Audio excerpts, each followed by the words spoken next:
I reviewed the full performance of Fatima Bosch, the recently crowned Miss Universe 2025. Kaya titignan natin kung worth it nga ba talaga yung eksena ni Fatima or what. Let us now begin sa kanyang swimsuit. So, doon sa pagsali niya sa Miss Universe Mexico, medyo hindi refined yung kanyang walk. The pasarela was not that impressive. Medyo lousy yung walk niya. And then the posture, no, medyo clumsy, fragile, mga ganun siya, gumalaw. But then, nung sumali na siya sa Miss Universe, medyo may pagbabago. Na-refine yung kanyang pasarela. The walk is smoother, tapos the posture is medyo ano na siya, meron na siyang foundation. Okay na yung pag-pose niya, and then meron na siyang facial expression na tipong marunong na siyang mag-emote as compared sa pagsali niya sa Miss Universe na medyo abrupt medyo abrupt pala yung kanyang pagsali, no, last minute. So, at least, no, nakita natin na medyo nag-effort siya at nag-improve yung kanyang walk. Pagdating naman dito sa gown, during the preliminary competition, nakasuot siya ng golden or yellow na gown, which is parang mas lighter din yung ginamit sa kanyang makeup na binagay sa kanyang gown. So, for me, hindi ko lang alam kung ako lang, mas gusto ko yung setup na ganito kasi hindi heavy tignan, tapos mas maaliwala siyang tignan dito. And yung performance niya dito sa preliminary, mas bongga kesa sa finals. So, tignan naman natin yung red gown na sinuot niya during the finals night. Ang ginamit niyang color dito is red because it symbolizes Christ the King, yung Santo Niño. Tapos akala ko Chinese character, pero eto pala yung original na design. And then naka-Chinese color kasi, kaya ang dating is parang Chinese style pero hindi. Yan yung original na design.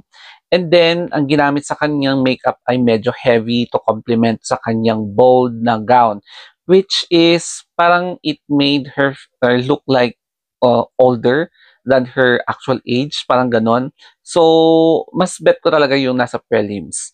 And then, yan, may meaning din. Hindi pa tatalo ang mga designs sa Mexico sa pag-design ng kanyang gown kasi hindi lang sa atin, kundi pati na rin sa kanila na merong meaning yung mga design na ginagawa nila. And then, dito naman sa question and answer. The question is, if you would be to become Miss Universe, what will you do to empower the younger generation or young girls? So, ang answer niya is, she believes in the power of authenticity and she should not let anyone to take her down. Tapos, ang isa pa dito is believe in yourself, believe in your heart, and then you must have to speak up what is right. So, you have the freedom of expression, mga kinamang ganyan, you stand up for your rights. So, yun yung gusto niyang i-empower. And related ito sa nangyari between her and Nawat.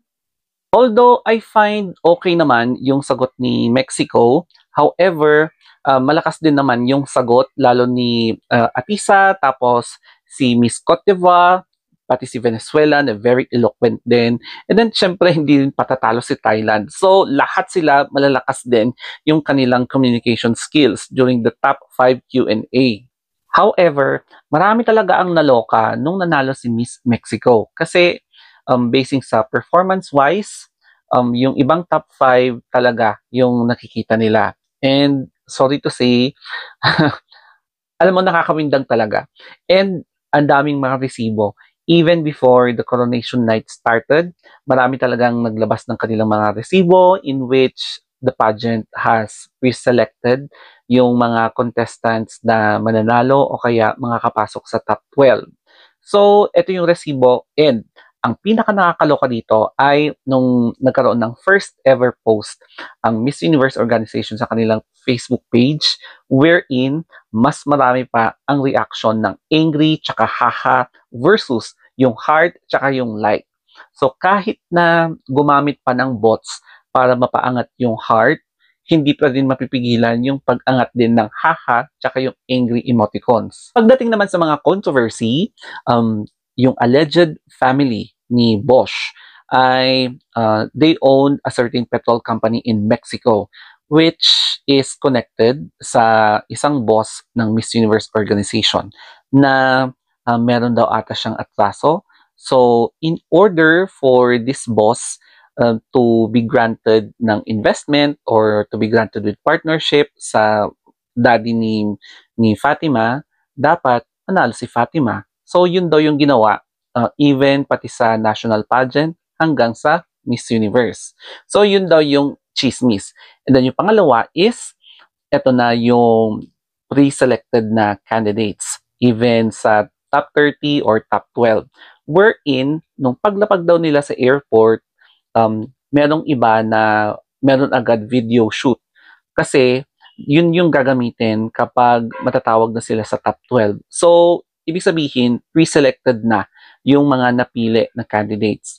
So, allegedly lang yun ha. I am not confirming. Ito lang yung nasagap kong mga chismis. Tapos, ibig sabihin, yung mga judging ay parang display lang sila, parang ganon. So, nandun lang sila for formality sake and yung prelims pala tsaka yung coronation night ay mukhang for formality sake lang para mas legal daw yung dating ng pagpili ng semi o kaya yung pagpili ng mismong nanalo.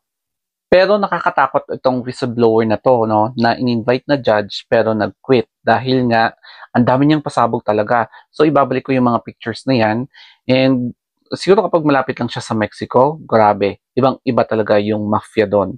So kapag nag-reveal ka ng secrets, yung alam mo yun, yung grabe talaga, ibang level doon yung mga ginagawa kapag nag-e-expose kineme.